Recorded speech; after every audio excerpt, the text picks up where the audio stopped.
Hi, my name is Scott Morrison, otherwise known as Scott the Boom, and I wanted to share with you two stories that have really helped shape my approach to leadership and connecting with people. And I think that both are really important right now, both in lockdown and as we transition into getting back into our places of work. So I want to take you back a few years, a good many years actually, when I was a cat exec at Saatchi & Saatchi. And one morning I arrived at my desk, and on my desk was a letter addressed to me with a very official looking stamp on the front of it.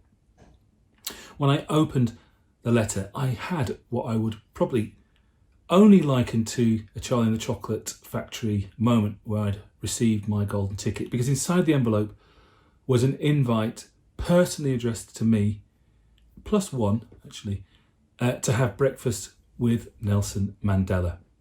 Now, of course, this wasn't an exclusive one-to-one breakfast where he and I would share bacon, eggs and croissants at a Greasy Spoon cafe. No, not that. But it was a collection of brilliant people, writers, authors, politicians, business people, all manner of people have been invited by the South African Commissioner to celebrate the life and times of a fantastic leader. And we arrived at London School of Economics, and my plus one was my mum, who had always and remains to this day an inspiration to me, particularly on leadership. And she, back in the day, had campaigned and been an anti-apartheid campaigner for many years. So her ability to see Nelson Mandela as a leader on stage was something that she was absolutely looking forward to. In fact, we both were massively excited. Anyway, we get to the event, we have our breakfast, and we're sitting in a crowd of probably about 200 people. And Nelson Mandela is sat in a really big comfy chair. He's in his late 70s at this stage of his life. And either side of him were two really big burly aides who were there for security, but also just to keep him feeling safe. And what happened through the whole of this beautiful procession of people coming up and sharing what they thought about Nelson Mandela and how he'd impacted their lives in really positive ways, was this sense of real discomfort. It was apparent to the whole audience that Nelson Mandela was not particularly comfortable with the situation, potentially with the accolades, potentially just with people making a fuss around him. We don't know, but it was just very clear that he was irritable and agitated. And what that gave the crowd was this kind of, also this sense of discomfort, and it just transmitted a really kind of weird vibe across the whole of the event. And it wasn't what we'd expected. We'd kind of expected something very, very different. And when our expectations are very different to what we're experiencing, there is naturally a real kind of tension and discomfort. And then something magic happened. Now, Joan Armatrading, the great British singer-songwriter, she'd written a song for Nelson Mandela, and she started to perform the song live on the stage. And at that moment, Nelson Mandela rose from his seat, pushed aside the two security aides that were with him. He put on an LSE cap that he'd been given, and he danced slowly, beautifully and rhythmically into the centre of the stage and stood in front of everybody, and to his Joan Armatrading soundtrack just danced and danced. The immediate impact and reaction from the crowd was palpable, because we all stood up as one. We all clapped, we all danced, we all hugged each other, and we all cried. It was one of the most powerful moments I have ever experienced, and it stands with me today as just a beautiful reminder of the power of great leadership. Because when I do my one-to-one coaching, or when I'm working with board teams, I talk about how often do you have a dance like Mandela moment. A moment where you sense a palpable lack of clarity, attention, fragility, whatever's going on for your team and your board, your organisation. How often can you say that you're able to feel vulnerable, show your human side, come up on the stage and do something that enables your whole business to see that you are like them. You are vulnerable and human.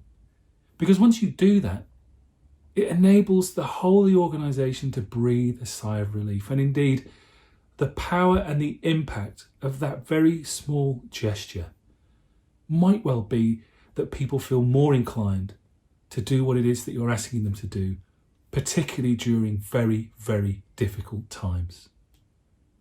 So I want you to ask yourself, and indeed to commit to, if not already, what are the moments or the times that you have in the past, or you will indeed now, have a dance like Mandela moment that will help galvanise and release the tension that's inevitably going to be there with your teams, to get people to feel aligned and do the things that you need them to do.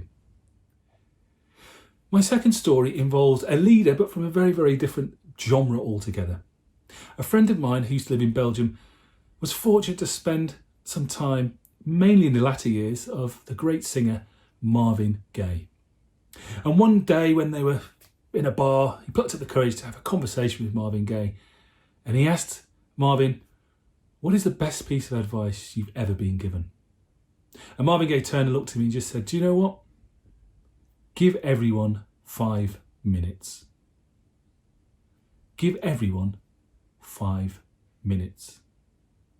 Now, on one hand, that sounds very, very generous. But if you think about it, there's so many times when you're a leader or when you're in a business where we're networking, we're meeting new people, we're going to meetings of clients or agencies, whatever, and our mindset might be in a very fixed position.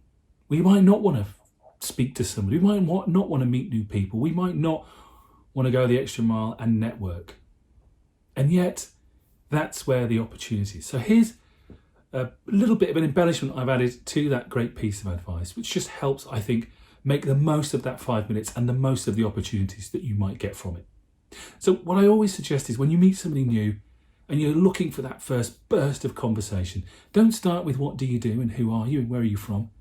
Ask them what fires them up. First question, what fires you up? Have a conversation, understand from them, see the visceral reaction. You might find something incredibly passionate that they share, that you share, or just you can just get a sense of what that person is about and how they live their life and what excites them and what fires them and what inspires them. And it might in turn inspire you. So always start with that question, look for the similarities, look for the passion, and then flip it. For the next 2.5 minutes as you're having your conversation, look for the things where you have real points of different opinion, contrarian views. Try and understand from that person in a nice, meaningful way, what are the things that you don't agree on? What are the things that you don't necessarily see eye to eye on? Because you'll learn a couple of things. You'll firstly learn another perspective on something that you feel that you might have a passionate opinion about, and it's always good to get fresh perspectives to help your mind think through what's right and what may be wrong. And indeed, you might find that your opinion is totally wrong, or what you have in your head is old and dated and not fit for purpose, and what somebody presents to you as a compelling case for a different perspective or point of view. That way, you can't lose in a 5-minute conversation with somebody.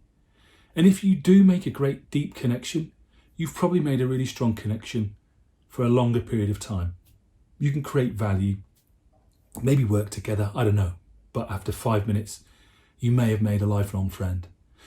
If you don't, you've committed 5 minutes, you've learned something, you've had an insight into somebody, and you can both politely say, "Listen, that was great, thank you. I'm going to go and speak to somebody else." So, 2 different stories, but I hope that those 2 stories help you either now, where we're working remotely, and you're trying to keep a track of how your team are working and how they're feeling, and indeed when we make the transition going back into work, how could you use these 2 techniques to help that transition run as smoothly as possible? Firstly, find moments where you can dance like Mandela, show your human side, show vulnerability, to allow people to follow you and do what you need them to do because they respect and understand and see that you are just like them. And the second thing is, right now it's important to listen to people, allow them to be heard. Give everyone 5 minutes. If you don't know them, or you haven't connected with them for a while, ask them about what it is that fires them up. Indeed, over this period, what is it that's fired up your team right now? And ask them, what points what are the differences? You might have puts forward some thinking. You might ask them, here's some thinking I've had. What do you think? And they might vociferously disagree, but that's great as well. But do give everyone 5 minutes, see what you can learn, and see if you can create deeper, more powerful, more impactful bonds. Listen, I wish you all the best. I hope you all stay safe. And as we move through this next transition, I hope you find your feet back in whatever it is that you're choosing to do. But most of all and most importantly, stay boom.